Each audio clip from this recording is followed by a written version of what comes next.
That's right, you're listening to the Batuta Advocate radio show with Clancy Overall and myself, Errol Parker. We've got a big show coming up, don't we, Clance? Yes, we do, Errol. Thanks for joining us today, listeners. We are coming live to you out of Baxter Boots Studio in Daru Street, downtown Batuta. We've got rugby league and travel TV royalty coming into the booth today, don't we, Clance? Yes, we certainly do. We've got Andrew Ettingshausen, also known as E.T., the 328-game rugby league legend, Origin representative, and 20-year host of Escape with E.T. He'll be stopping by to wrap up the Origin, shoot the shit about his career, and lots more. Now we are about to get into it as E.T. steps into the Baxter booth, but before we do, just a reminder to the good people of the Channel Country, and indeed the nation, if you are in the market for some new boots, make them Baxter boots. Good, honest Australian boots. Don't waste your money on RMs. All of your money will go offshore. Anyway, let's get on with it.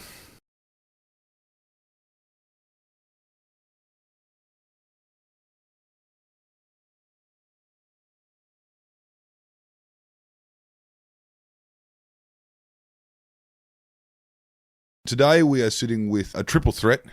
He's worked in the past as a model, running on the beach with Tina Turner. He's worked as a lifelong icon of the Cronulla Sharks, and of course now one of the longest TV careers in Australian history with Escape with E.T. Thank you for joining us, Ettingshausen. How you doing, boys? Good, thanks, mate. Thanks for joining us, and we're very glad to get you in the wake of what has been one of the most entertaining Origin series in some years. What did you think of that, mate? Oh, it was amazing. Yeah, I was actually happy with the whole series. Mm-hmm. I'm a bit of a lover of rugby league in general, to try to give it the best possible voice out there. And the first game, well, it was a super toughie by the Queenslanders, knocked over the Blues. They came from behind and so a fantastic match.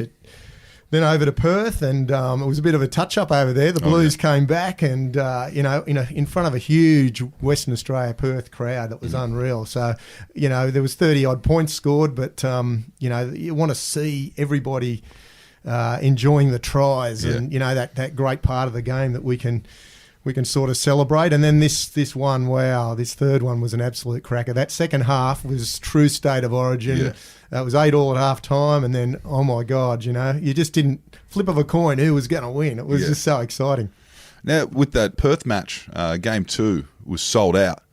Are you aware of a rugby league following in Perth? I mean, you would have seen a bit more of this kind of Australia-wide rugby league thing when you were playing, because there was a Super League and there was teams all over the country. The Western Reds. Yep, Western Reds are over there. Yeah, we played a few games over there over the years as well, and always a great turnout. You sort of think they're a million miles away, but they are when you fly over there. But when you get there, they just sport mad. Yeah. And I think there's a lot of obviously Queenslanders and dudes from New South Wales who have gone over and probably done a lot of mining and maybe just settled there. And you've got lots of Kiwis there as well, so they all understand the game of rugby league. And it's so, I don't know, it's such a great thing when you see the sold out.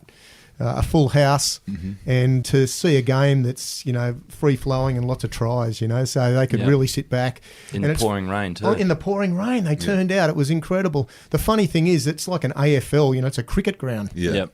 And when I played there before, you look to the left and you're about 100 miles away from the crowd, It's a bit like playing at the MCG, same sort of thing. Like a boxing match at Suncorp, it's just in the middle, You're so far away.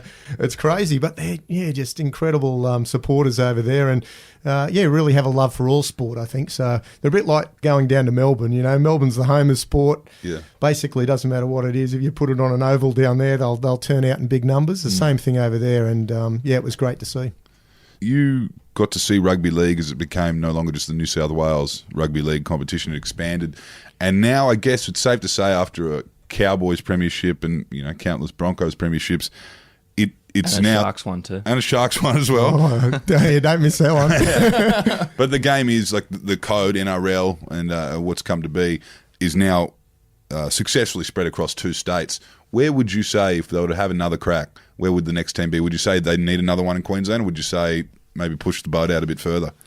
Yeah, well, they've done extremely well with the Melbourne Storm, obviously, having so much success over the years. And, Bellamy down there has just been able to just weave his magic and get the best team together. And, they're so competitive, They pick someone from anywhere, and next minute they're a star, It's quite amazing to see. And it's tremendous to see them doing well down there and getting a real following as well. So the games down there, I think it's, there's some big occasion matches coming up with Cam Smith, 400th game, and huge, massive. Yeah, so when you spread your wings, you've got to be pretty careful because obviously, we've tried it over there in WA before, and we've actually had a team down in South Australia back in those Super League years. The Rams. The old Rams. They didn't last too long, but you know what? They actually supported down there. I remember going to one, played in one of the games down there, and there was a good turnout. So I think Kerrod Walters does bring a crowd. Yeah, that's right. Kerrod, out of the three Walters boys, he's probably the biggest name. No, but when it comes to sort of spreading your wings, you've got Queensland, which is a real powerhouse. Yep. They've been down Brisbane, the Goldie, which are only an hour away from each other. You've got Townsville a million miles up the coast. Those areas in between there, probably the Mackay and the Rocky, those sort of areas. Very strong rugby league. Yeah. They haven't had much of a representation except for lots of players filtering through the NRL. But yeah, I don't think I'd go to Victoria again. I think I'd just stick there, keep that happening. Very hard to break in through there. I mean, the AFL have done it pretty good up here with the Giants and obviously the Swannies getting a lot of backing over the years as well. And two big growth areas, especially out west. But yeah, I think maybe mid north coast of Queensland somewhere there would be pretty Rocky cool. Mackay, Rocky Mackay. You'd get or even out to Ipswich. Yeah, well, that's where the Walters boys are from, I think. And old Alfie. You know what sounds really good, just rolls off the tongue, is the Ipswich Sharks. Ooh. No, we won't be moving that far. God help me! Come on, give us a break. The landlocked Ipswich Sharks. Sharkies have just won their only maiden premiership. Ipswich Tigers. Ipswich Tigers could be a go. Ipswich Magpies. Yeah, go the full AFL model of moving the team. I like that. Yeah. Or you just move the Titans out and just admit that experiment's failed. Well, they haven't had too much success there over the years, but I reckon if you put a team up in, like around that Rocky Mackay out that area, wow, you'd end up getting some good crowds, but also you'd have success up there, I reckon. Yeah, they should bump the Cutters up, actually, because that's a great rugby league name, the Mackay Cutters. That's good, isn't it? Yeah. Tell us, you started your fishing show, Escape with ET, while playing 1 day a week. How did that come about? Well, I'd sort of announced my retirement. I was 34, heading towards 35 and going, right, this is it.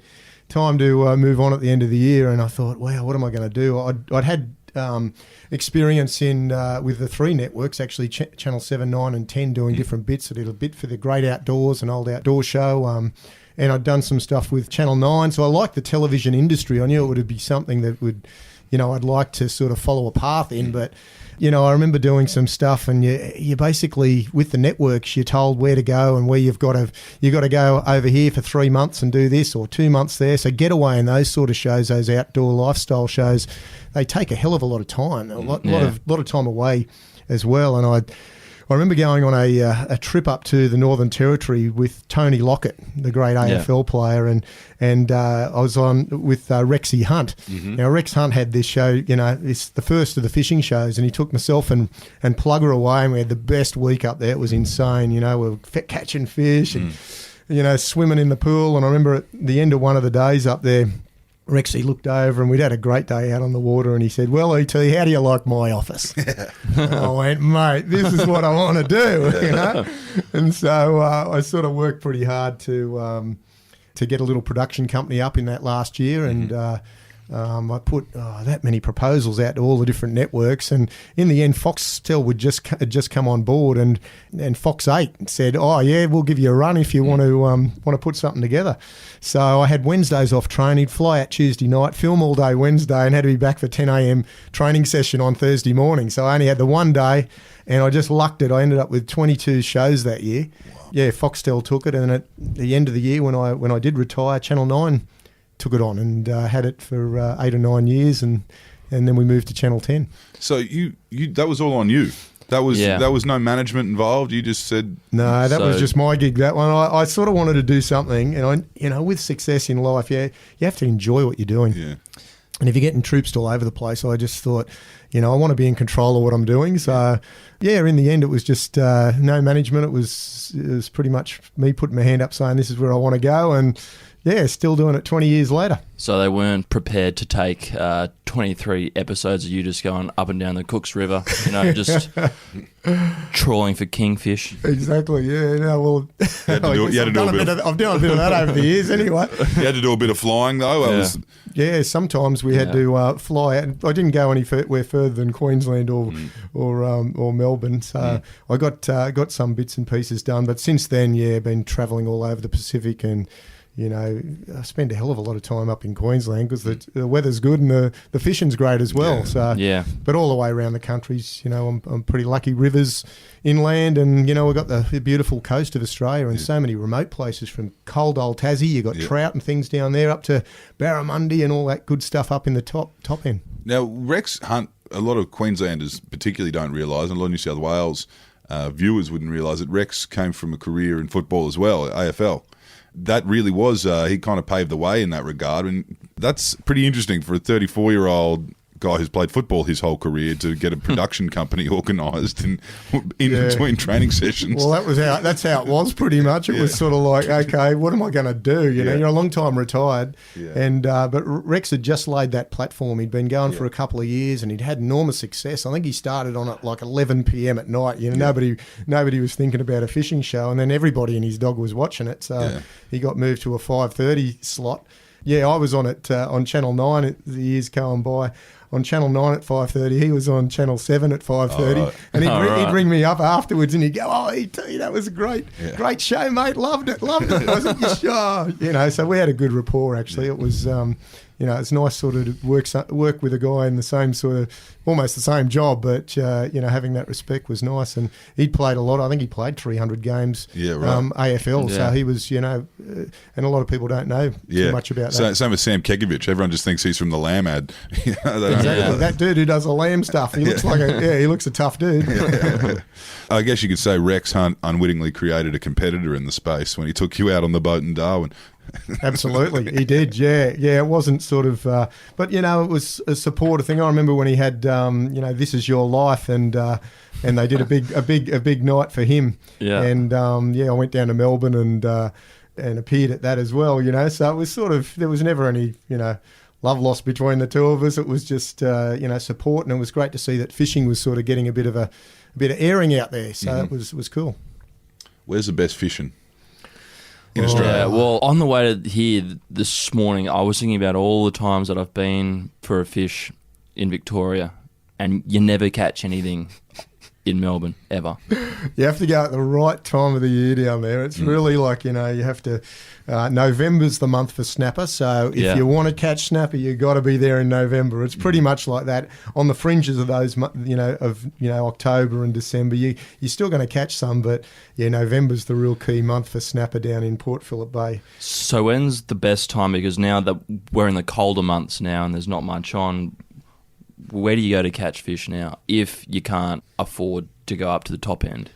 Yeah, well, you've still got some species down there. You've got King George whiting, which are a beautiful eating fish. You've got lots of squid, and squid are a beauty. There's even mulloway and kingfish starting to turn up. I think people are sort of talking about the warm water and the way that, the ocean is sort of warming up. Yeah. And there's a lot more species down in Victoria. The tuna are probably the number one thing at the moment down there. They have those bluefin tuna, absolute monsters. They grow to like 140 kilo. They've been catching them. So they're just, a couple of metres long. They're huge. Yeah. And so everybody's sort of all over those big tuna at the minute, and they've got massive trailer boats.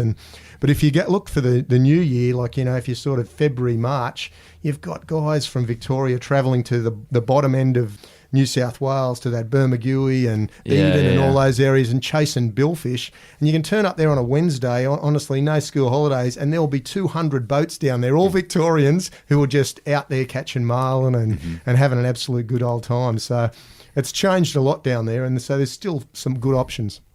Yeah, right. Tell us a little bit about, you said the water heating up. Is that like a long-term thing? Because, up north they're torn in North Queensland between whether it is the water that's changing or whether the sharks are playing a big part in their fishing or whether it is commercial fishing. What have you noticed the changes since you really started first getting out on the boat? Yeah, well, absolutely. The water's definitely getting warmer. It's sort of you go down to Tassie now and they've got species down there they didn't have, 10 years ago. Yep. So, and even things like sea urchins, which are one of those real horrible, spiky sort of things. I don't know if you've seen them, but they're like black and got tons of spikes on them. Well, they've invaded Tassie now and they've come down with that warm current and they're eating all the beautiful big sea grasses and things down in Victoria. So they're in Tassie, they're a real pest down there. But kingfish have started turning up in big numbers in Victoria as well. Yeah. So there's species that are sort of, not normally found down there. Yeah. All starting to appear. So that's been a really big change and a notable one as well. As far as, the water temperature going up in Queensland, I reckon there'll be crocodiles in Brisbane pretty soon. So the old they'll be swimming up and down the main river there, the Brizzy River, because the waters are getting warmer and it's amazing. Even now in New South Wales, we're catching fish right down towards Sydney, which were never down there in the past. They're all just turned up out of the blue when these warmer currents have been pushing down. So, it's a pretty amazing thing, but it's Mother Nature, I guess. You just don't know what's going to happen next. Have you noticed any areas that have been overfished as well? Yeah, 100%. Like you notice the difference around Sydney in particular. Yeah. A couple of days ago, I went. I'll tell you a bit of a story. I got a mate who fishes just about every chance he gets, and every Saturday if I'm home, he'll ring me up the night before and say, "Hey, I'll pick you up." Yeah. I've got a mate that I think would be keen to go for a fish. So anyway, he takes me out in his little boat, and we go out. And most days we just call it a boating day because we catch no fish, and it gets quite disappointing after a while. And so we're out there last weekend, and I'm thinking, oh gosh, I've got to get somewhere where there actually is some fish. So I shot down to Bateman's Bay, which is a few hours drive down the coast, and I fished up until yesterday. Down there for 2 days, and we're catching snapper after snapper, and all these fish, just exactly the same techniques we're using off the coast of Sydney, but nothing. And down there you're catching fish, so it really does show that over the years there's been a lot of commercial fishing, and whilst things have changed enormously now, it takes a long while for those stocks to come back. And that replenishment, when you've wiped out so many fish, big breeding fish over so many years, they just don't come back overnight. So the rules have changed a little bit for those big 100%, boats? Yeah. And we do another show. I do the Escape with ET show, but I also do a seafood escape show where we take a chef out on the water on commercial boats. And we actually work out on the boats for the day, and we see exactly what goes on, because most people sit there and look at a big trawler and go, oh, that guy's raping and pillaging the ocean, he's taking everything. But when you actually get on board and you talk to these guys, and they're all about sustainability and wanting to see great things happen so that their kids can go out there and catch fish and all that stuff. So, I think, whilst it's been probably poor in the past, over the last 10 years, it's really come back to the fold, and we're seeing, bigger numbers of fish. Those bluefin tuna, you never caught them off Sydney or down the south coast. And now there's, plentiful sort of tuna coming back in massive numbers. And, it's all because there's been policing. The general commercial fishing industry has picked up its game, and everyone is looking for a sustainable fishery. Yeah, well, that's what they were kind of going on about, that how the Murray cod now, it's completely just come back. It was on the brink, and now it's come back in a big way. 100%. Yeah, the Murray cod, they were getting wiped out left, right and centre. The local dude would go fishing there, and he'd put 20 set lines along a riverbank, with a big witchetty grub on them.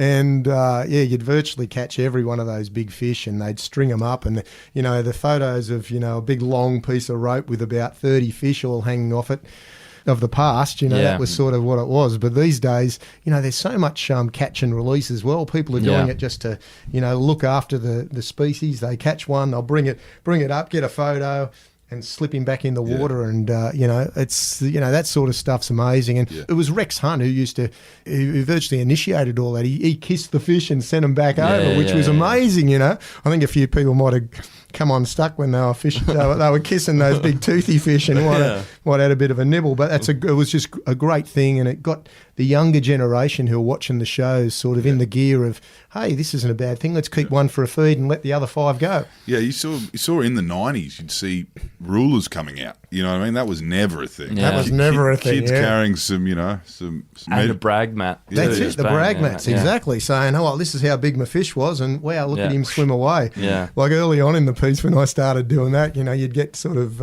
people come up to me in the street go, oh, you caught those beautiful snapper, but you let the bloody things go, like they just couldn't believe it. The older generation was sort of shaking their heads.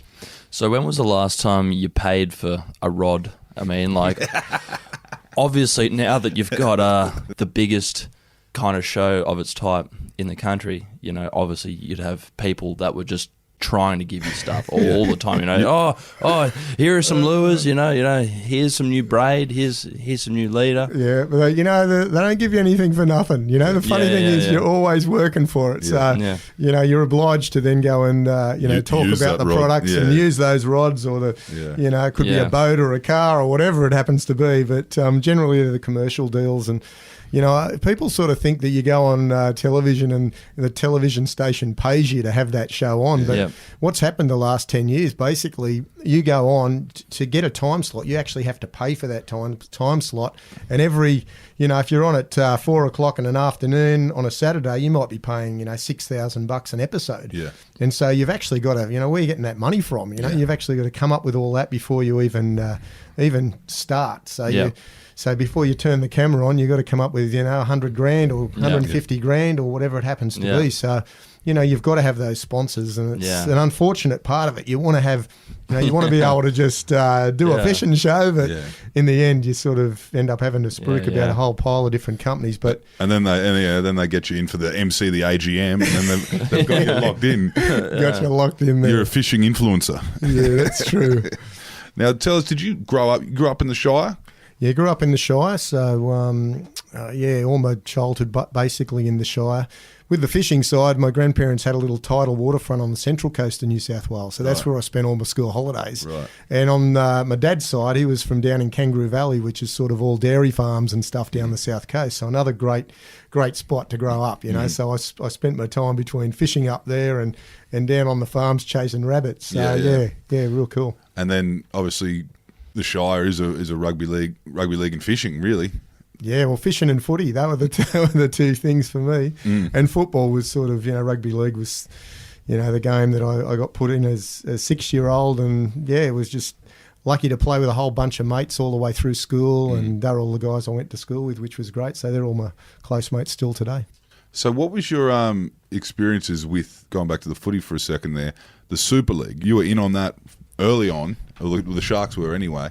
How did that come about? That just sounds, and we've had a few people come in here and talk about it. We've had Matty Rogers, and we've had... he told us a very entertaining yarn about how he had signed to go and play for the Sharks, and his old man, he caught the wind of it and was like, "You little bastard!" Exactly. Yeah, you turn your back on it. Well, it was a tough time. The funny thing was, we were playing the Western Reds. Yeah. So this was so we travelled across there, and I was actually injured for the game, but they took me across it as I was the captain of the side or whatever, and I went across. I remember eating brekkie, and I'm there just chewing on me bacon and eggs before the night's game. And I got a tap on the shoulder by the chief executive and just said, "I look after brekkie. Can you come up to my room? I just want to have a chat with you." So I've basically walked up to the room, knocked on the door, opened the door, and there would have been 20 people inside that room. I'm going, what is going on here? How old are you? Absolutely. You're in your 20s. Yeah, late 20s. No, I absolutely no idea what was going on. And so I've walked in, and there are all these people I didn't know, and in the end they were all News Limited people, lawyers, and PR people, and our whole board of directors was there, and our chairman has ended up basically. I said, "What's going on, boys?" And he said, "Well, we've just signed across to this new Super League." Mm-hmm. I'm going, "What are you talking about?" Yeah. Which that's how crazy it was. It was sort of something that obviously Rupert had bought Foxtel, and he knew that he needed the number one gigs on Foxtel to make it happen, and sports the premier television viewing. So he was looking at the ARL back then. Yeah. You know, obviously on the other side, at the same time, the Kerry Packer and all his crew he was sort of trying to round up as many as he could. You know, but they basically said to me, look, you know, the Brisbane Broncos are signing up right at this moment as well.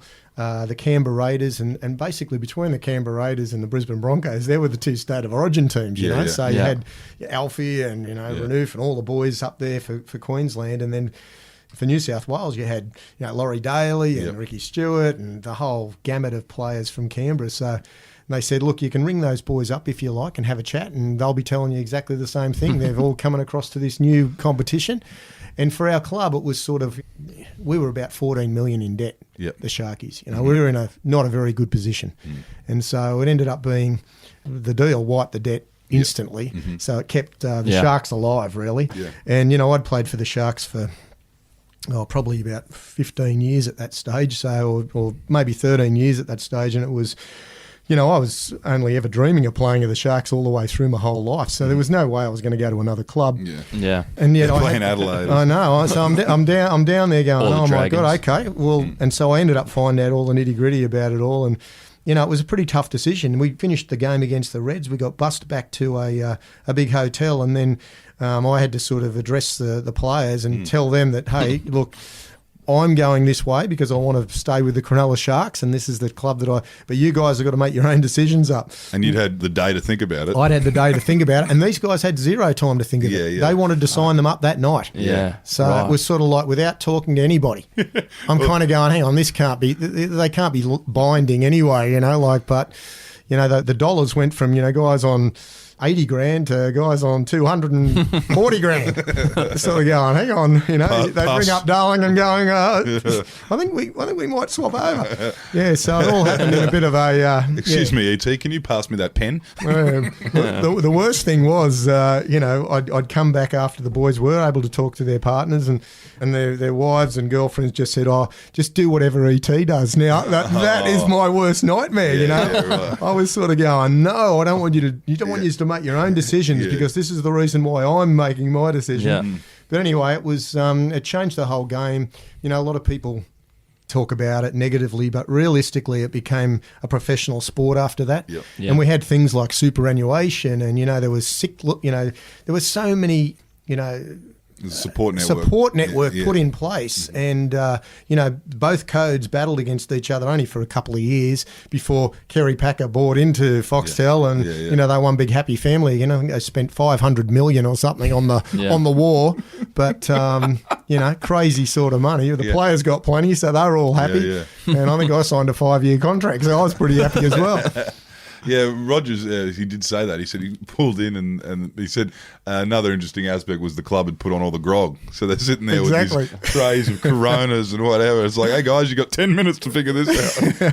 Figure this out quickly. Yeah. No, that is interesting, and it actually is part of the story of the game. But did you notice, and, you know, when people talk about 22 professional rugby league clubs, that they might have been spreading the talent a bit thin? Did you play a few matches where you're like, okay, this guy should go back to Wyong, I reckon? Yeah, well, there were a lot of reserve graders playing first grade, you know, and a lot of guys. Yeah, I mean, it was for the players who were at that time. It was a pretty cool thing for them. You know, with the Super League, we'd actually go into meetings, and all the chief executives would be in one room, and all the captains would be in the other room, and we'd be talking about all the same issues, and then we'd come together, and then we'd beat it all out and get the best for the game. And so, you know, that never happened before. It was all played, you know, behind closed doors, and you never had any say in anything. So, you know, there were a lot of advantages, and you know, the game became professional. You started, you know, it wasn't the Tuesday night, Thursday night and Saturday morning run. It was all day Monday, all day Tuesday, Wednesday off, Thursday and Friday, full days as well, you know. So it became very professional. All the athletes, as you can see today, super fast game. You know, the athletes are amazing. They're doing weights from, you know, they're straight out of the cradle doing weights, you know, like it's really... Pilates. Yeah, Pilates, the whole works. It's changed out of sight. And, you know, I think the level of the game has picked up as far as cleanliness, all the stick and the head highs. You know, we saw some pretty bad, incidents happen over the years with players getting so many head highs that they got, brain damage and things like that. Adam Ritson comes to mind, a magnificent player. He would have been an easy walk up to an Australian team, but he was hitting the head that many times from 18 to about 20 that, basically almost wiped him out of the game.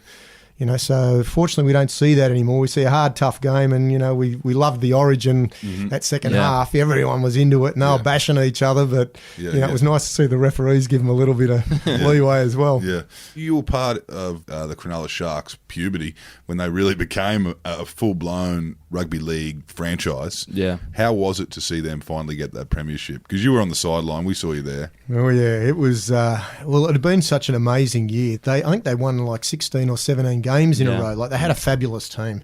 And when you look at that team, I remember talking to the coach early in the preseason. I'm looking around, I'm going, holy moly, these.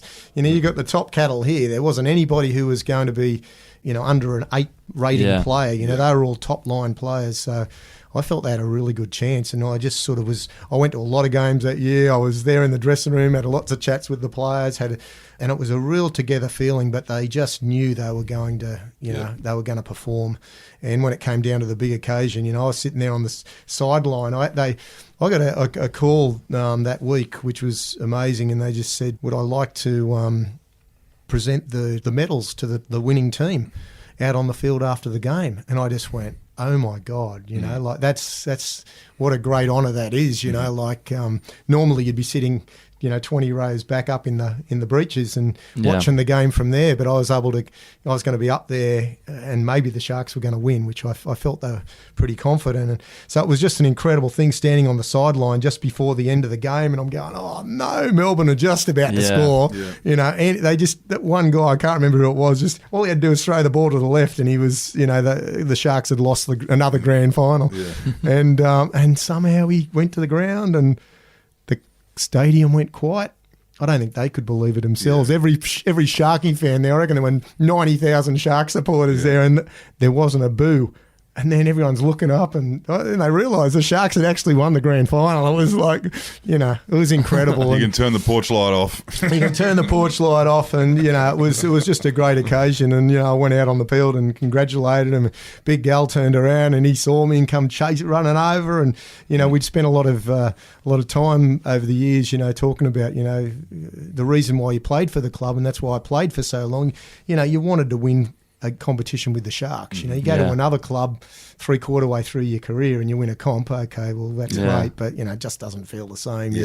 So for all those hundreds of players who had played for the Sharks, and all the administrators and all the people who'd put everything, and the supporters, it was a great thing. It was a really cool thing to be a part of. There's only one club left that hasn't won, isn't it? It's only the Titans. Yeah, probably the Titans. What are they? The Rocky, they're moving up to Rocky. Yeah, the Rocky Titans. They'll get one. And just quickly, we have asked this to a lot of league players. Did you ever get approached by rugby union? And were you ever tempted? Because again, when we spoke to Matty Rogers, he goes, I certainly didn't take a pay cut to go and play exactly for the Wobbs. Yeah, exactly. No, I remember when Matty went across, and I'd spoken to him at the end of that season, and he said, he's got an offer, and I just sort of said, mate, you got to do what you do best now, and that's how it is. You had Israel Folau playing, AFL as well as playing rugby union, and that's what you are. You're an athlete out in that marketplace, and it really wasn't. Rugby union back in those days was probably more on that amateur side. It was more of a boys' club, but amateur side, and I missed that when Matty sort of got offered that was to play. It was just after the Olympics. Wasn't exactly. It? They just started to change their whole view and started to look at. They got Wendell Saylor across as well. They started, but it was just probably a couple of years. Bit too late. Yeah, a little bit too late for me. But as far as other clubs, I had plenty of opportunities over the years. I remember coming back on kangaroo tours, and our coach was Bob Fulton was the coach, and he coached Manly as well, and he'd pull up chair next to me on the flight, and we'll eat tea, we could work together again. He said, well, when's your contract up? And I go, oh no, here we go, He said, well, whenever, if you ever want to win a premiership, where to come to. So anyway. But you also, as we said at the start of the episode, you were a bit of a were the face of rugby league. You and Piercy running down the beach. How can you tell us how that changed? Your public figure a little bit. You guys were in Budgie Smugglers running alongside Tina Turner. Did you start noticing a few different types of fans after that? Well, that was exactly why they did it. I think the game was a real hard game, and it was a bit of a, it was a tough game, lots of head highs, and it was people getting injured, and it was often a battle of attrition, out on the field. Yeah. But they obviously knew that they were losing such a massive part of the marketplace out there with the females and girls pretty much watching it maybe here and there on television, but not going to any of the games. And that led to the mums not letting their little boys or girls these days play rugby league. So they put a really big effort into that, the Tina Turner campaign. I think it was one of the best ones that probably any sport's done. Well, they won over all the mums because they all love Tina too. Exactly. Well, Tina's sensational. It was fantastic even meeting her, It was a big thrill. But, they sort of brought the game together, and they pulled players from a number of different teams, and, the Wayne Pearces and Alfie Langers and a whole range of players who'd represented their states or countries. So everybody sort of knew them, but they didn't know them in that light, and it was sort of a fantastic thing for the game. I think that was a whole new era, it brought in thousands and hundreds of thousands of new supporters. So you reckon you got any new fans now that you're on Survivor this season? Well, who knows? Who knows? It's going to be interesting. But I've always been a massive fan of Survivor. Yeah. It was something that I never dreamed that I'd get the opportunity to do. It was we'd sit on the lounge as a family and we'd have Survivor nights, and we'd be cursing when this person did that, or when Matty Rogers got voted off. Last year I was going, what? I'm never watching Survivor again. But, I watched the next episode, of course, and Benji got voted off, so I was happy about that. But it was one of those incredible games that you just never think you're going to get a chance to ever do. So and you would have been early days, late 90s, thinking I could do this. Back in the day. These days I'm going, gosh, walking along with me bung right leg and got sore here, there, and everywhere. Are you going to be the villain? Are you going to bring in the mind games? Are you going to turn them against each other? I guess I'm not really a villain in life, so I'm going to have to pull something out of the box to sort of carry that one off. You've been spending 20 years with a rod in the water. You're not exactly the competitive animal you once were. Is that what you're worried about? Oh, no, the competition's there. I like to win at everything I partake in if I can. But it's it's definitely going to be... it's a whole different ball game when you're matching sort of people up against each other and in the challenges, and then teams against teams, and then you've got all this other stuff behind the scenes. You've got to have the right alliance. You've got to have the social game right up to speed, because if you're not liked by the people in your team, well, they're going to vote you off pretty quick. So there's so many elements, and I think that's why it is the greatest game. Now, just before we wrap, ET, we're going to ask you. Obviously, good luck with Survivor and good luck with the year ahead of you. But as far as the NRL Premiership, who have you got tipped at this moment to bring it home?